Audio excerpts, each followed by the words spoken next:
இயேசுவுக்கே புகழ். இயேசுவில் பிரியமானவர்களே, இன்று நம் ஆண்டவர் திருப்பாடல் 91 அதிகாரம் 10 இவ்வாறு நம்மோடு பேசுகின்றார். ஆகவே தீங்கு உமக்கு நேரிடாது, வாதை உம் கூடாரத்தை நெருங்காது. யார் யாரெல்லாம் ஆண்டவர் மீது முழு நம்பிக்கை வைத்திருக்கிறார்களோ அவர்கள் அனைவரும் தீமையிலிருந்தும் நோய் நொடியிலிருந்தும் காப்பாற்றப்படுவர். இதே ஆண்டவர் நமக்கு இன்று வாக்குறுதி பண்ணுகிறார். நாம் அவரின் அரணில் தங்கினால், அவரின் ஆட்சிக்குள் வாழ்ந்தால், வாழ்க்கையில் ஏற்படும் எந்த ஆபத்தும் எங்களை அணுகாது.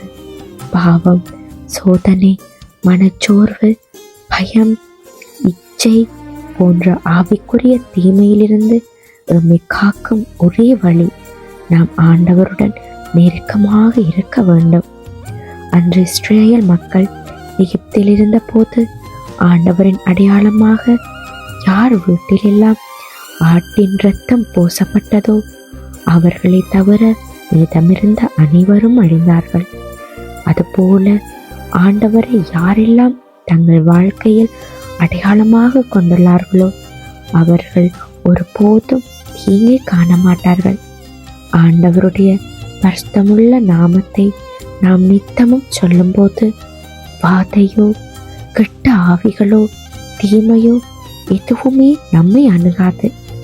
நாம் பாதுகாப்பு நம் திறமையிலோ, மருந்திலோ, பணத்திலோ அல்ல, அது ஆண்டவருடைய நிழலில் உள்ளது. தீமை சுற்றிலும் இருக்கலாம், ஆனால் அது நம் உள்ளே நுழைய முடியாது.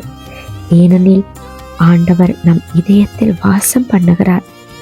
எனவே பிரியமானவர்களே, ஒப்பு கொடுத்து செபிங்க.